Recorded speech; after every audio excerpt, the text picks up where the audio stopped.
Welcome back to the Midday Update. I'm Jessie Chahal. The first quarter of this year, that's exactly March 31st, saw 336 suicide cases reported in the country, over half of the total number of suicides reported throughout last year alone. Now, the Health Director General has quoted the police saying that 631 suicide cases were reported between 2020 and of course in 2019, over that same time period, 609 cases. Nur Hisham says that the pandemic is weighing down on the mental health of every individual around the world. And us here in Malaysia, we are not exempted. We now know that overwhelming stress can sometimes cascade into psychological and psychiatric issues as well. Now, still with the Health Director General, the media must be more responsible when reporting on suicides and should follow the Ministry of Health's guidelines when doing so. Expressing his concerns over the rising rate of suicides reported recently, Nur Hisham urged the public to be more aware and sensitive of people suffering from depression around them.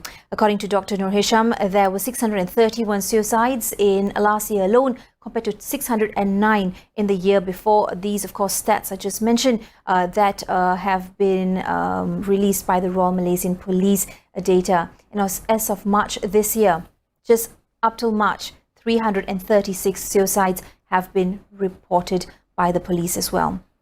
Now, in the meantime, 2 out of 3 Malaysian employees have reported high levels of stress due to financial situations, working arrangements, and not having the right enablement and support on a daily basis. This is based on the SME 100 WTW Employee Experience Study 2020.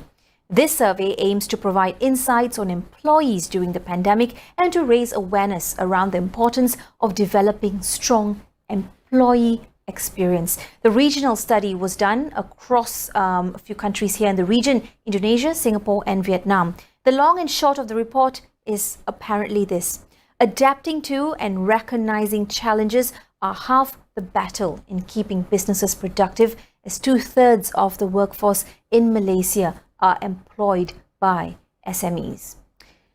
Malaysians have flooded social media with the hashtag Bendera Putih movement, calling in those in need of food or essentials to raise a white flag outside their homes. You would have seen some of this content on your social media platforms.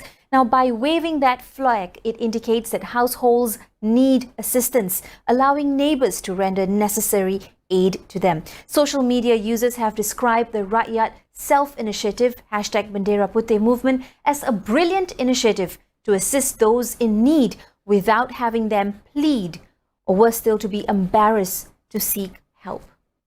It's okay to not be okay, and in this segment we want to dedicate that thought to all Malaysians across the country. No matter who you are, where you are from, it's okay to ask for help. It's okay to feel not okay. It is difficult times for all of us across the country.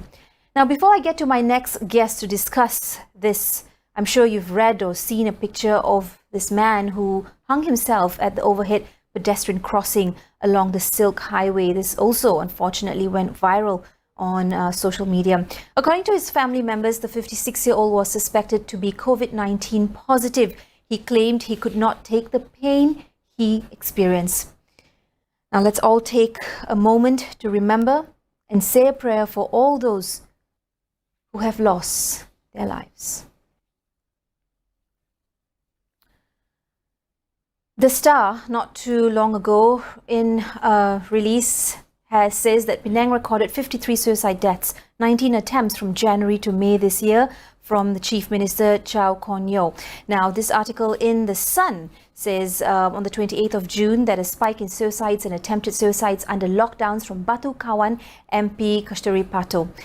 Lots of stats going around, lots of reported cases, many perhaps not reported as well.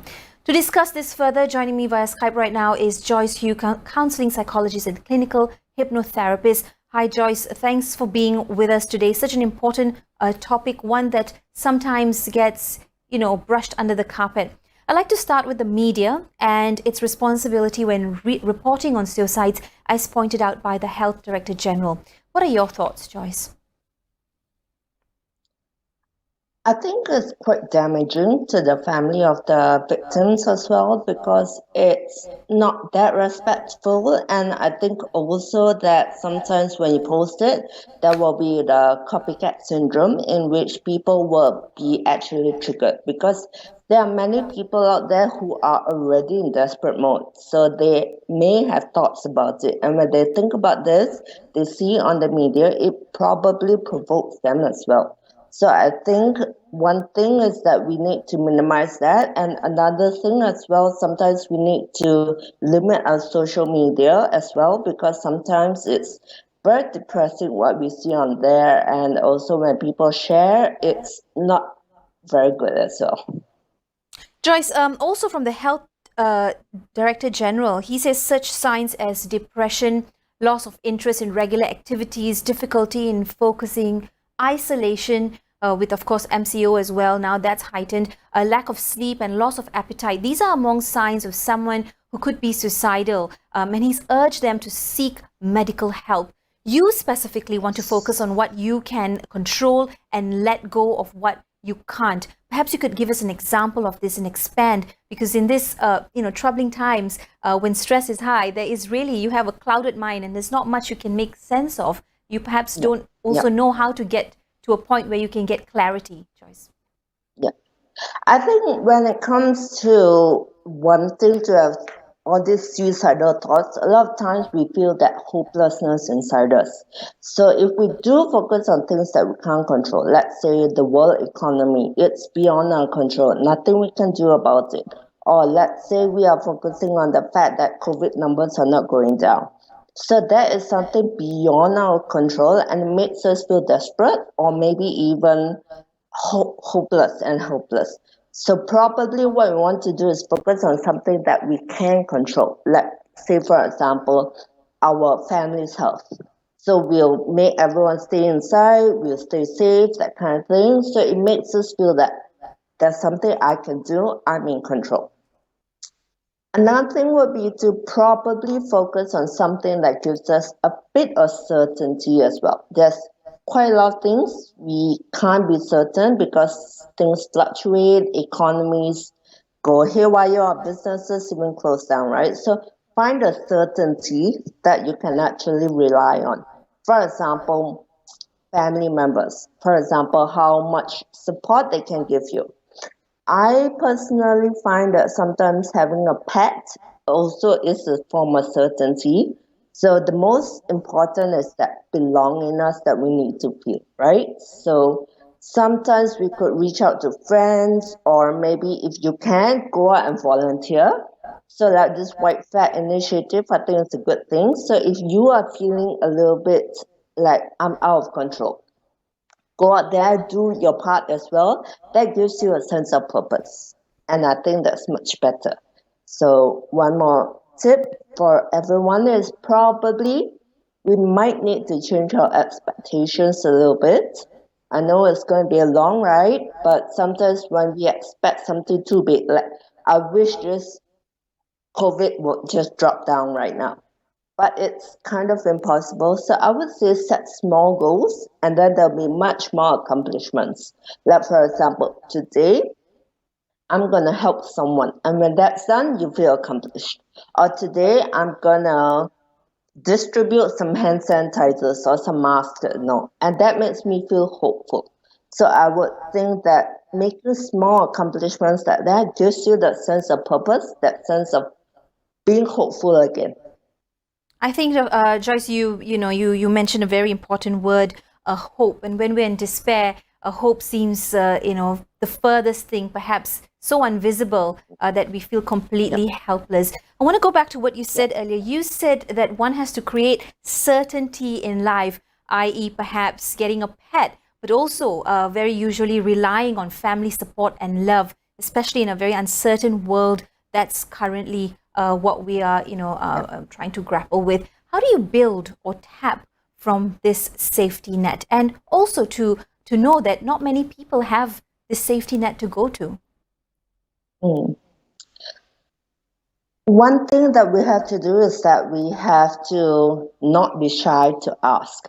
if you think about it, I think people are very willing to help. Look at what's happening right now. Malaysians, they do start up this initiative. So as long as you ask, I think there will be help for you. A lot of cases I know, their friends and family, they actually do not know that their loved ones is suffering. So I would say just speak out, get help. If it's not a friend or family, maybe a professional as well. So I think another thing that we could all do is have a database of helplines or maybe food banks or maybe even resources that we can help. So probably for this white flag initiative, on top of groceries or necessities, maybe it could also be support, being a friend in need, asking someone to help take care of your kids for you. I think it's perfectly okay to be not okay. That's So right. It's important to remember that it's okay to not be okay.